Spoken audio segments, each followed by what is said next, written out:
children, in this session we learn about the relation जिसको कि हिंदी में कहते हैं संबंध।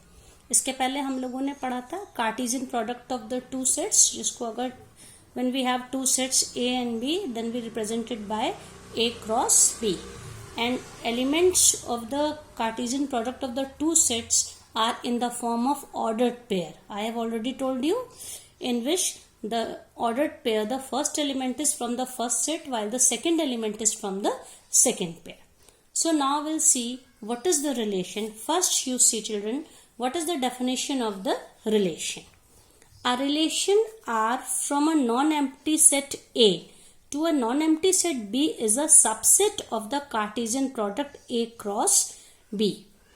रिलेशन क्या होता है? कोई भी दो सेट्स का जब हम कार्टेशियन प्रोडक्ट लेते हैं तो उसका एक सबसेट होता है, and the subset is derived by describing a relationship between the first element and the second element of the ordered pairs in A cross B. A cross B में हमें कई ऑर्डर्ड पेयर्स मिलते हैं। It depends on the number of elements in the set A and the set B. तो अगर हम उस ordered pair के कोई भी दो एलिमेंट के बीच में हम कुछ भी रिलेशनशिप डिस्क्राइब कर सके तो उसको हम एक रिलेशन से रिप्रेजेंट करते हैं। और इसमें जो सेकंड एलिमेंट होता है ऑर्डर्ड पेयर का, ये it is known as the image of the first element. First element का ये प्रतिबिंब होता है। अभी मैं इसको एग्जांपल से इलस्ट्रेट करती हूँ आपको।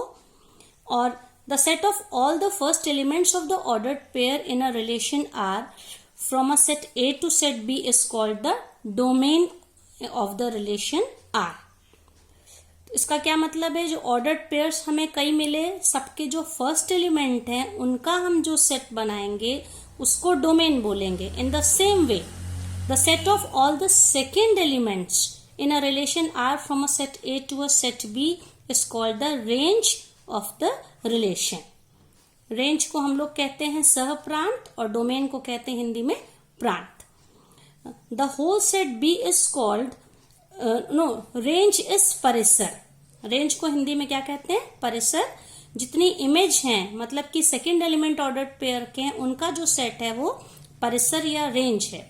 The whole set B is called the codomain of the relation R. In this way we can say range is a subset of codomain. Now I am taking one example to illustrate this. Suppose I have taken this. See children, I have taken set A which contains 1, 2, 3, 4. 4 elements are there, and I have written twice A because we have to define a relation R from A to A.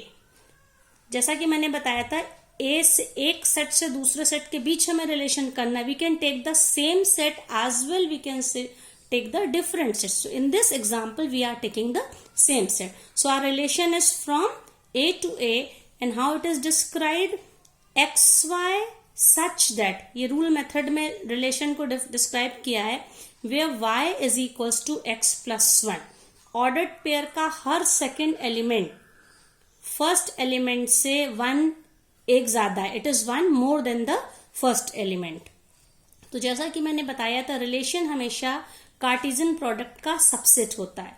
क्योंकि हमारा relation A to A है, तो सबसे पहले हम लोग A cross A यहां निकाल रहे हैं, Cartesian product of A cross A। तो ये मैंने पहले ही बता दिया था कैसे निकाला जाता है इसके पिछले सेशन में। जैसे 1 1 1 2 1 3 1 4 2 1 2 2 2 2 3 2 4 and so on. So in this way we have 4 into 4 we have 16 elements for A cross A or 16 ordered pairs. Now we have to select some of these ordered pair. In this question, in this particular question, relationship is defined as y is equals to x plus 1. तो इसमें से हम वो ordered pair select करेंगे जिसमें second element first element से एक ज्यादा है। तो आप देखें यहाँ पे 1 1 सेम है, 1 2 we can take here. In ordered pair 1 2, you see second element is 1 more than the first element. अब इसके बाद हम कौन सा ले सकते हैं जिसमें एक ही ज्यादा होना है? Next we can take only 2 3 2 3 ले सकते हैं। फिर इसके बाद हम लोग लिख सकते हैं 3 4। तो ये देखो, ये बच्चों, ये रिलेशन में हमें 3 एलिमेंट्स मिले, जबकि A cross A Cartesian product में of A and A we have 16 elements. In this way we can say here R is a subset of Cartesian product, that is A cross A. Similarly, suppose I define R is equals to XY such that X is equals to Y. तो अब इसमें हम R में हम कौन से elements ले सकते हैं, मतलब कि ऑर्डर्ड पेयर में फर्स्ट और सेकंड एलिमेंट्स दोनों इक्वल हो। तो इसको हम कैसे लिखेंगे, पहला मतलब कि जैसे एक हमें मिलेगा 1 1, next will be we can take 2 2 because first element should be equal to the second element. Similarly 3 3 and 4 4. Here again you can see this R is a subset of A cross A. अब हम लोग इसको diagram से भी represent कर सकते हैं, क्योंकि हमारा relation is from A to A. तो इसको हम लोग ऐसे सर्कल की तरह बनाते हैं, this is A and this is also A. अब इसमें हमारे पास A में कौन से एलिमेंट्स हैं, 1 2 3 4, और यहां पे भी कौन से 1 2 3 4. तो ये जो फर्स्ट वाला मैंने रिलेशन इस क्वेश्चन में दिया था, y is equal, suppose I said suppose this relation is R2 and this is R1 for example. तो हम यहाँ R1 को रिप्रेजेंट करते हैं. R1 ये हमारा था, where was this was R1, ये था R1 और ये R2. तो R1 में हमारा 1 is related to 2, ordered pair 1 का रिलेशन किससे है, देखो 2 से. तो इसको हम एरो से 1 को 2 से रिलेट कर रहे हैं. Similarly 2 is related to 3 and 3 is related to 4. तो यहां पे 2 is the image of 1, जैसा कि बताया था जो सेकेंड एलिमेंट होता है ऑर्डर्ड पेयर का, ये यहां पे second element is the image of the first element. तो similarly 3 is the image of 2 and 4 is the image of 3. अब इसमें डोमेन क्या होगा, डोमेन जिसको कि हिंदी में कहते हैं प्रांत. तो यहां पे डोमेन का जो सेट बनेगा, domain is equals to set A itself, that is 1 2 3 4. और रिलेशन हमारा जिस सेट से जिस सेट के लिए जा रहा है, इसको हम लोग कहते हैं कोडोमेन. कोडोमेन बोलेंगे, या इसको हम लोग हिंदी में कहते हैं सह प्रांत. ये भी यहां पे हमारा 1 2 3 4 है, लेकिन जो एलिमेंट डोमेन के किसी एलिमेंट की इमेज है उनको हम रेंज यानी कि परिसर कहते हैं, वो सेट ऑफ दोज एलिमेंट. तो यहाँ पे कौन कौन से एलिमेंट इमेज में है, 2 3 एंड 4. 1 किसी की इमेज नहीं है तो वी कैन नॉट टेक 1. तो यह इधर आप देखिए, ये जो R1 में लिखा है सेकेंड एलिमेंट, 3 ऑर्डर्ड पेयर्स हमारे पास हैं, 2 3 and 4, second element of all 3 ordered pairs. तो यहाँ पे रेंज क्या हो गई, 2 3 4. तो आप देख सकते हैं कि रेंज हमेशा कोडोमेन के या तो इक्वल भी हो सकता है in some cases, and in some cases it may be subset of the codomain range. अब ये हमने किसके लिए लिखा था, ये रिलेशन था फॉर R1.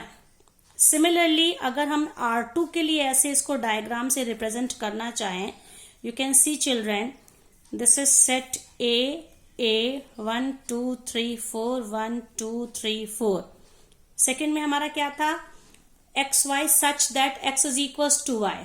तो ये इसमें थे, तो इसमें क्या होगा, 1 is related to 1, 2 is related to 2, 3 is related to 3 and 4 is related to 4. So we can see here now again what is domain. Domain is 1 2 3 4. Similarly codomain, codomain जिस दूसरे सेट पे relation again 1 2 3 4.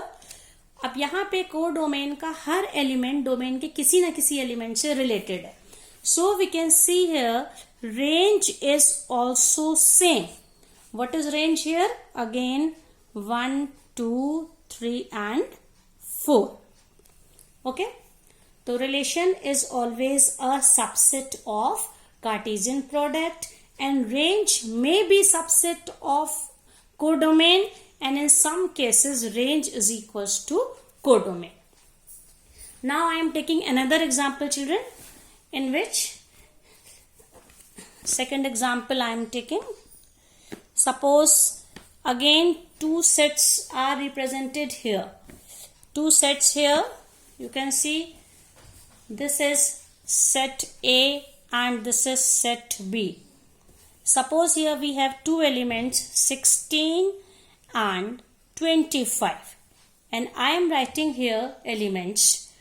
Suppose here 5, 4, 3, -4, 2, -5 like. Now I am depicting here 16 is related to 4 and 16 is also related to -4. Similarly, 25 is related to 5 and 25 is also related to -5. So what we have to find out, we have to show there is some relation between the two sets A and B. Then we have to write the sets A and B, and what we have to do, we have to write its domain and range. So we can see it is clearly a relation because 16 is related to 4 and -4. तो 4 और -4 16 के क्या है? Square roots हैं. So we can say here, or in another way we can say square of 4 is 16 as well as square of -4 is also 16. तो यहाँ पे क्या होगा? We can say here that x first element r is equals to such that x y is such that, क्या x मतलब first यहाँ का element, y मतलब ऑर्डर्ड पेयर में इसका डोमेन का element, such that y is equals to x square. ये relation है कि नहीं, कि फर्स्ट ये जो एलिमेंट है ये इसका स्क्वायर है. अब इसमें डोमेन क्या होगा? Now you can see children what will be domain. Domain is 16 and 25. Codomain में क्या हो जाएगा? ये सारे एलिमेंट्स हो जाएंगे 5, 4, 3, -4, 2 and -5. और रेंज परिसर, रेंज में कौन से एलिमेंट्स होंगे यहाँ पे? जो किसी ना किसी, जो डोमेन के किसी एलिमेंट की इमेज है. तो दो एलिमेंट 16 की इमेज है, दो एलिमेंट 25 की इमेज है. It means in range we have +4, -4, +5 and -5. और इसमें अगर हम इसको रोस्टर फॉर्म में भी, हम ये रिलेशन को सेट बिल्डर फॉर्म में हम लोगों ने लिखा है, हम इसको रोस्टर फॉर्म में भी लिख सकते हैं. रोस्टर फॉर्म में कैसे लिखेंगे? यहाँ पे 16 के साथ 16 की इमेज क्या है?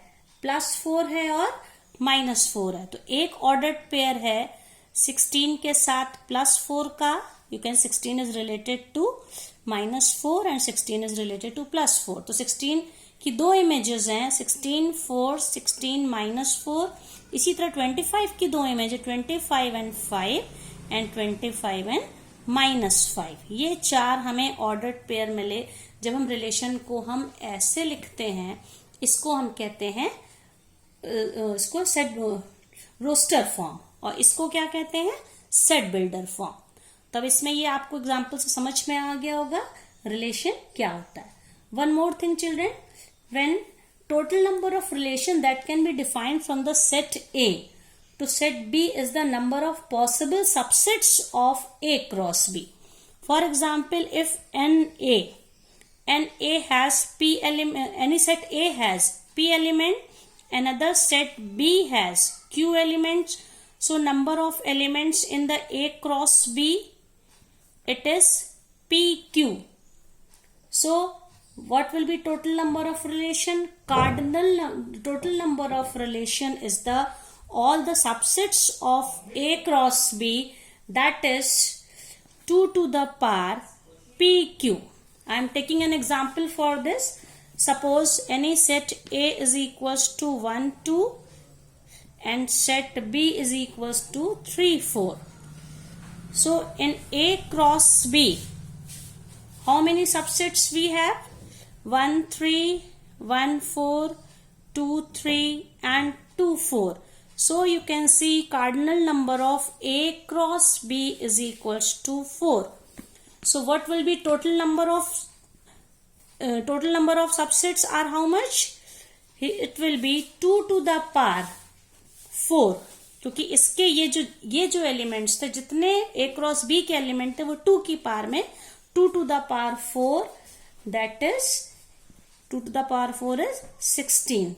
So it means number of relations from A to B may be 60.